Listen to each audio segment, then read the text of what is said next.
சை, என்னோட பேரு தினேஷ். ஒரு நாள் என்னோட சித்தி எனக்கு கால் பண்ணி, "அவசரமா என்னோட ரூமுக்கு வான்னு" சொன்னாங்க. அவங்க பேசுறத வச்சு நானும் ஏதோ அவசரமா இருக்குமோன்னு நெனச்சுக்கிட்டு, வேகமா மேல இருக்கக்கூடிய அவங்களோட ரூமுக்கு போனேன். அப்போ என்னோட சித்தி கட்டில்ல படுத்துக்கிட்டு, "வலிக்குது, வலிக்குதுன்னு" சொல்லிட்டு இருந்தாங்க. "என்னாச்சு சித்தி?" ன்னு கேட்டப்ப, "நான் பாத்ரூம்ல வலிக்கி விழுந்துட்டேன். கால் ரொம்பவே வலிக்குது. கொஞ்சம் தைலம் தடவி விட முடியுமா?" கேட்டாங்க. நான் முதல்ல முடியாதுன்னு சொன்னப்ப, "உன்னோட சித்தப்பா இருந்திருந்தா, நான் என்ன சொன்னாலும் அவர் செய்வாரு. உன்னோட சித்தப்பா போறப்போ, உன்னோட சித்திய கவனமா பாத்துக்கோ. அவங்களுக்கு தேவையான உதவிகள செய்டான்னு" சொன்னதுனால, நானும் சரின்னு சொல்லி, பக்கத்துல இருந்த தைலத்த எடுத்து அவங்களோட காலை தடவி விட்டேன். அப்போ என்னோட சித்தி ஒரு சிறிய முகத்தோட "வலிக்குதுன்னு" சொன்னாங்க. அதுக்கப்புறமா அந்த பக்கம் படுத்துக்கிட்டு, "அ முதுகு வலிக்குது. முதுகையிலயும் கொஞ்சம் தைலத்த தடவி விடுன்னு" சொன்னாங்க. நானும் சரின்னு சொல்லி, தைலத்த தடவி, அவங்களுக்கு மசாஜ் செஞ்சு விட்டேன். அப்போ அவங்க திடீர்னு எழும்பி கட்டில்ல உட்கார்ந்து, "உனக்கு கதை பிடிக்குமா?" கேட்டாங்க. நானும், "சித்தி, நான் நாவல்கள், நல்ல கதைகள் எல்லாமே படிப்பேன்னு" சொன்னேன். நான் கேட்டேன், "உங்களுக்கு கதை பிடிக்குமான்னு?" அதுக்கு அவங்க சொன்னாங்க, "ஆமா, எனக்கு கதை பிடிக்கும். அதுலயும் பாம்புகள் பத்தின கதைனா எனக்கு ரொம்பவே இஷ்டம். அதுலயும் கருப்பா இருக்கக்கூடிய பாம்புகளோட கதை, நான் ரொம்பவே சுவாரஸ்யமா படிப்பேன்" சொன்னாங்க. நான் கேட்டேன், "எனது பாம்பு கதையா? அது என்ன?" ஆன்னு. அதுக்கு என்னோட சித்தி ஒரு இடத்தை காட்டி, "அதுதான்" அப்படின்னு சொல்லி சொன்னாங்க. நான் ஒரு நிமிஷம் உறைஞ்சு போயிட்டேன். நான் இப்போ "இப்படியெல்லாம் விளையாடாதீங்க சித்தி" அப்படின்னு சொல்லிட்டு அவங்களோட ரூம்ல இருந்து என்னோட ரூமுக்கு வந்துட்டேன். என்னோட பேரு தினேஷ். நான் ஒரு கிராமத்தில் பிறந்தவன். கிராமத்துல இருக்க ஸ்கூல்ல தான் படிச்சு முடிச்சுட்டு, உயர் படிப்புக்காக ஒரு கல்லூரிய தேடிக்கிட்டு இருந்தேன். நானும் என்னோட அப்பாவும் இருந்தோம். அப்போ ஒரு நாள் என்னோட சித்தப்பா கால் பண்ணி, என்னோட அப்பா கிட்ட பேசிக்கிட்டு இருந்தாரு. நான் 2வது கல்யாணம் பண்ண போறேன் அப்படின்னு அவரோட முதல் திருமணம் விவாகரத்துல முடிஞ்சதாவும், இப்போ நான் மறுமணம் முடிக்க போறதாவும் சொன்னாரு. "சோ, நீங்க கல்யாணத்துக்கு கண்டிப்பா வரணும்" சொன்னாரு. அப்ப என்னோட அப்பா, "தினேஷ் கல்லூரி படிக்க போறான். அங்க நல்ல காலேஜ் இருக்கா?" கேட்டாரு. அப்போ என்னோட சித்தப்பா, "இந்த நகரத்துல நெறைய கல்லூரிகள் இருக்கு. அவனால முடியும்னா இங்க வந்திருந்து படிக்கச் சொல்லுங்க. நான் அவனோட படிப்பு செலவை எல்லாம் பார்த்துக்கிறேன்" சொன்னாரு. அவர் சொன்னது எனக்கு கொஞ்சம் நிம்மதியையும், சந்தோஷத்தையும் ஏற்படுத்துச்சு. காரணம், நாங்க கொஞ்சம் வசதி குறைந்தவங்க. அதனால என்னோட சித்தப்பா அடிக்கடி வெளிநாட்டுக்கு வேலைக்கு போயிட்டு, நகரத்துல ஒரு வீட்டையுமே கட்டி, நல்ல சந்தோஷமா வாழ்ந்துட்டு இருந்தாரு. எனக்கும் இந்த முடிவு சந்தோஷத்த குடுத்துச்சு.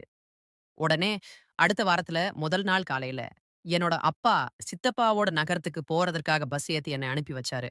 அனுப்பி, நான் அங்க போனதும், என்னோட சித்தப்பா பைக்ல வந்து அவரோட வீட்டுக்கு கூட்டிட்டு போனாரு. நான் வீட்டுக்கு போகும்போது வீடு திறந்தே இருந்துச்சு. அப்போ நான் சித்தப்பா கிட்ட கேட்டேன், "சித்தப்பா, வீடு திறந்து கிடக்கு. உள்ள யாரும் இருக்காங்களா?"ன்னு. அதுக்கு அவர், "ஆமா, சித்தி இருக்கா?"ன்னு சொன்னாரு. "சித்தியா? ஆமா.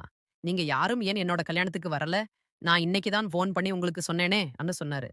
அப்பாவுக்கு வர முடியாம போச்சு, பரவாயில்லன்னு சொல்லி, அவர் என்ன உள்ள கூட்டிட்டு போனாரு. உள்ள போனதும், "இதுதான் உன்னோட சித்தி"ன்னு என்ன அவங்க கிட்ட அறிமுகப்படுத்தி வச்சாரு. என்னோட சித்தி ரொம்ப அழகா இருந்தாங்க. அவங்கள பார்க்கறதுக்கு தக்காளி பழத்த போல அவ்வளவு பளபளன்னு இருந்தாங்க. நான் ஒரு நிமிஷம் அவங்களோட அழகுல மூழ்கியே போயிட்டேன். எனக்கும் 18 வயசு இல்லையா? பருவம் ஆடுறது. எனக்கும் 18 வயசு இல்லையா?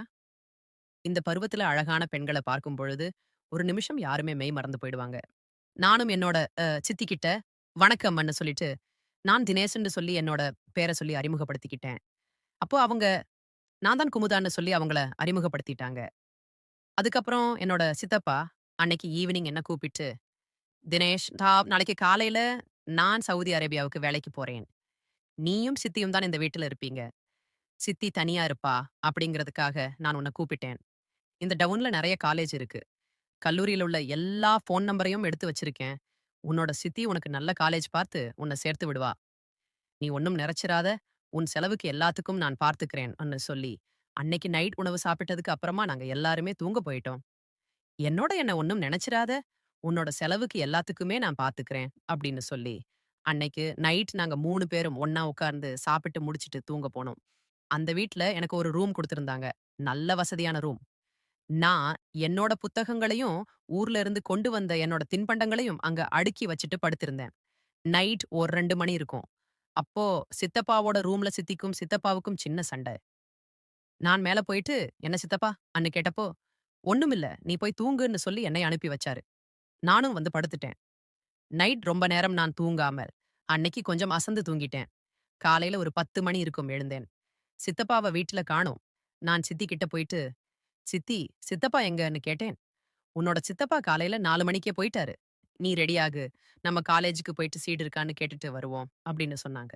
நாங்க 2 பேரும் தயாராகி 2, 3 காலேஜுக்கு போயிட்டு பார்த்துட்டு, 4வதா ஒரு காலேஜ் எனக்கு பிடிச்சிருந்தது.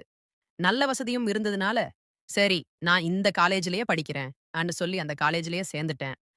அதுக்கப்புறமா அடுத்த நாள் நான் கல்லூரிக்கு போக ஆரம்பிச்சேன். அங்க கல்லூரி முடிச்சு மாலை வீட்டுக்கு வரப்போ, என்னோட சித்தி எனக்கு தேவையான எல்லா விஷயத்தையும் வாங்கி வச்சிருப்பாங்க. ட்ரெஸ், படிக்கிறதுக்கான புஸ்தகம், பேனா எல்லாமே வாங்கி வச்சிருந்தாங்க. அத பார்த்து எனக்கு ரொம்பவே சந்தோஷமா இருந்துச்சு. என்னோட முதல் சித்தி என்ன அவ்வளவு நல்லா பார்த்துக்கல. சின்ன வயசுல வந்தவங்க எது கேட்டாலும் திட்டுவாங்க. கடுப்பாவும், ஒரு விதமான வெறுப்பாவும் நடந்துக்குவாங்க. ஆனா இவங்க அழகாவும் இருக்காங்க. அதே சமயம் பண்பாவும் நடந்துக்கிறாங்க. எனக்கு சந்தோஷமாவும், நிம்மதியாவும் இருந்துச்சு. அன்னைக்கு நைட் நாங்க படுத்து தூங்கிட்டு இருந்தோம். திடீர்னு ஒரு நைட் 10 மணிக்கு என்னோட ஃபோன் அடிக்க ஆரம்பிச்சது. யாருன்னு எடுத்து பார்த்தப்ப, என்னோட சித்தி. அவங்க மேல இருக்கக்கூடிய ரூம்ல தூங்கிட்டு இருக்குறாங்க. எதனால சித்தி எந்த நேரத்துல கால் பண்றாங்கன்னு சொல்லி போனேன். அட்டெண்ட் பண்ணி பேசினேன். அப்போ என்னோட சித்தி, "என்னோட ரூமுக்கு மேல வா, அவசரம்ன்னு" சொன்னாங்க.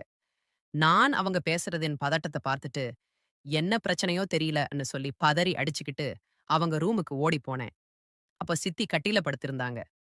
"என்ன சித்தி?" அன்னு கேட்டப்போ, "நான் கீழ வழுக்கி விழுந்துட்டேன். கால் ரொம்பவே வலிக்குது. கொஞ்சம் தைலம் தேய்ச்சு மசாஜ் செஞ்சு விடுன்னு" சொன்னாங்க. நான் 1 நிமிஷம் விட முடியாதுன்னு சொன்னப்ப, அவங்க, "உன்னோட சித்தப்பா இருந்திருந்தா, நான் என்ன சொன்னாலும் செய்வாரு. உன்னோட சித்தப்பா போறப்போ, தினேஷ் ரொம்பவே நல்ல பையன்.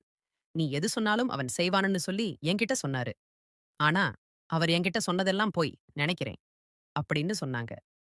என்னோட சித்தப்பா என்ன நல்லாவே பாத்துக்கிட்டாரு. அவரு இவங்க கிட்ட இப்படி சொல்லிட்டு போயிருக்காருன்னா, சரி அப்படின்னு சொல்லி அவங்களோட காலுக்கு தைலம் போட்டு மசாஜ் பண்ணிக்கிட்டே இருந்தேன்.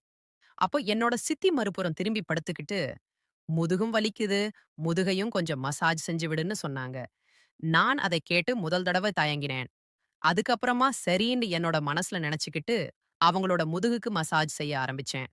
அப்போ என்னோட சித்தி ஏதோ சம்மந்தமில்லாத சின்ன சின்ன விஷயங்கள செஞ்சுட்டு இருந்தாங்க. நான் அத பெருசா நெனைக்கவே இல்ல. அப்போ திடீர்னு கட்டில மேல உட்கார்ந்து, "நீ என்ன படிச்சிருக்க?" அப்படின்னு கேட்டாங்க. நான் +2 படிச்சிருக்கேன் அன்னு சொன்னேன். "உனக்கு கதைகள் பிடிக்குமா?" அன்னு கேட்டாங்க. "ஆமா சித்தி, நான் நாவல்கள், நல்ல தத்துவ கதைகள் எல்லாமே படிப்பேன்" அன்று சொன்னேன். நானும், "உங்களுக்கு என்ன பிடிக்கும்?" அன்று சொல்லி கேட்டேன். அதுக்கு அவங்க சொன்னாங்க, "எனக்கு கதைகள் மீது விருப்பம். அதுலயும் பாம்பு கதைகள்னா எனக்கு ரொம்பவே பிடிக்கும். அதுல குறிப்பா கருப்பான பாம்புகள் பத்தின கதைகள் எனக்கு இன்னுமே இன்பத்த குடுக்கும்" அன்னு சொன்னாங்க. "என்ன கருப்பு பாம்பா? இது என்ன சித்தி புதுசா இருக்கு. இப்படி ஒரு கதைய நான் கேள்விப்பட்டதே இல்ல" அன்னு கேட்டதுக்கு, என்னோட சித்தி அந்த இடத்த காட்டி, "இதுதான்" அன்று சொல்லி சொன்னாங்க. ஒரு நிமிஷம் நான் உணர்ந்தேன்.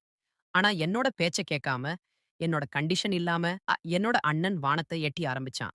என்ன செய்றது? 18 வயசு இல்லையா? பம்பரம் கூடிய வயசு இல்லையா? நான் அத அப்படியே எனக்குள்ள வச்சுக்கிட்டு, "இப்படி விளையாடாதீங்க சித்தி"ன்னு சொல்லிட்டு என்னோட ரூமுக்கு வந்து சேர்ந்தேன். அடுத்த நாள் காலையில வழக்கம் போல எழுந்தேன். நான் காலேஜுக்கு போயிட்டு ஈவினிங் வீட்டுக்கு வந்தேன். அப்போ என்னோட சித்தி சொன்னாங்க, "நான் இன்னைக்குல இருந்து ஹாலில் தான் படுக்கப் போறேன். என்னோட ரூம்ல படுத்தா எனக்கு தூக்கமே வரமாட்டேங்குதுன்னு" சொன்னாங்க. நான் அதுக்கு, "உங்க வீடு சித்தி, நீங்க எங்க வேணாலும் தூங்குங்கன்னு சொன்னேன். அதுக்கு உன்னோட ரூம்ல தூங்கவா?" அப்படின்னு சொல்லி கேட்டாங்க. அதுக்கு, "சும்மா இருங்க சித்தின்னு" சொல்லிட்டு நான் என்னோட ரூமுக்கு போயிட்டேன். அன்னைக்கு நைட் நாங்க 2 பேரும் ஒண்ணா உட்காந்து சாப்பிட்டதுக்கு அப்புறமா, நான் என்னோட ரூமுக்கு வந்து படிச்சுட்டு இருந்தேன். அப்போ நைட் ஒரு 11 மணி வரைக்கும் படிச்சுட்டு, அதுக்கப்புறம் நான் பாத்ரூம் போறதுக்காக போனேன். பாத்ரூம் என்னோட ரூம்ல இருந்து வெளியில வந்துட்டு தான் போகணும். அது ஹாலுக்கு பார்த்த மாதிரி தான் இருக்கும். அப்போ நான் பாத்ரூம் வந்துட்டு போறப்போ, என்னோட சித்தி சோஃபாவுல படுத்திருந்தாங்க. அவங்க படுத்திருந்த கோணம் எனக்கு பிடிக்கவே இல்ல. அவங்களோட ஆடைகள் எல்லாமே மேல வந்துருச்சு. நான் அத பார்த்து காணா மாதிரி பாத்ரூமுக்கு போயிட்டு, அதுக்கப்புறம் நான் திரும்பவும் வந்து என்னோட ரூம்ல படுத்துக்கிட்டேன். திரும்பவும் அடுத்த நாள் காலையில காலேஜுக்கு போயிட்டு, ஈவினிங் வீட்டுக்கு வந்தேன். அன்னைக்கு நைட் சாப்பிடும்போது மேசையில உட்கார்ந்திருந்தேன். அப்போ என்னோட சித்தியோட கால்கள் என்னோட கால்கள பட்டுச்சு. நான் எதிர்ச்சியா பட்டுச்சுன்னு நெனச்சுக்கிட்டு, என்னோட கால்கள கொஞ்சம் பின்னாடி இழுத்தேன். திரும்ப திரும்ப என்னோட சித்தியோட கால்கள் என்னோட கால்கள உரசின. சின்ன தீப்பொறிகள் கசிஞ்சாலும், நான் அத காட்டிக்கவே இல்லை. ஆனாலும் என்னோட சித்தி அத தொடர்ச்சியாவே பண்ணிட்டு இருந்தாங்க. ஒரு கணம் என்னோட கால்களை அவங்களோட காலால் பிடிச்சுக்கிட்டாங்க. "என்ன சித்தி, கால விடுங்க" அன்னு சொன்னேன். சும்மா இருன்னு சொல்லிட்டு அவங்க சாப்பாட்ட கவனிச்சாங்க. நானும் சாப்பிட்டுட்டு எழுந்து அங்க இருந்து வந்துட்டேன். நான் படிச்சுட்டு அதே மாதிரி 10 மணிக்கு அன்னைக்கு பாத்ரூம் போறதுக்காக போனேன். என்னோட சித்தி ஹாலில் சோஃபாவில் படுத்திருந்தாங்க. நான் வரதற்கு முன்னாடி என்னோட சித்தி ஒழுங்கா தான் படுத்திருந்தாங்க. நான் வந்துட்டு போறத கவனிச்சு, அவங்க அவங்களோட ஆடைகளை கொஞ்சம் கலஞ்ச மாதிரியும், சில விஷயங்கள் எனக்கு தெரியற மாதிரியும் செஞ்சாங்க. அதை பார்த்ததும் ஒரு நிமிஷம் எனக்குள்ள ஏதோ ஒரு தவறான எண்ணங்களோட ஆரம்பிச்சது. ஆனா என்னோட சித்தப்பாவோட முகம் என்னோட மனசுக்குள்ள வந்துச்சு. என் சித்தப்பாவுக்கு நாங்க துரோகம் செய்யக்கூடாதுன்னு நெனச்சு, கேட்டு நான் அப்படியே போயிட்டேன்.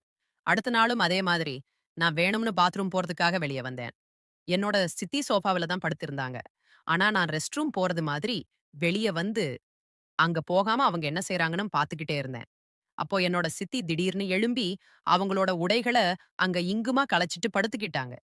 தூங்குற மாரி நடிச்சுட்டு இருந்தாங்க. நான் ரெஸ்ட் ரூம்ல இருந்து வரப்போ, அவங்களோட அரை நிர்வாணம் என்னோட ஆசைகளை தூண்டும் விதமாய் இருந்துச்சு.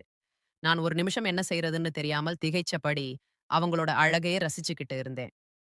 ஹாலில் போடப்பட்டிருந்த சிறிய ஒளியில், அவங்களோட அழகு என்னை கொல்லிக் கொண்டிருந்தது.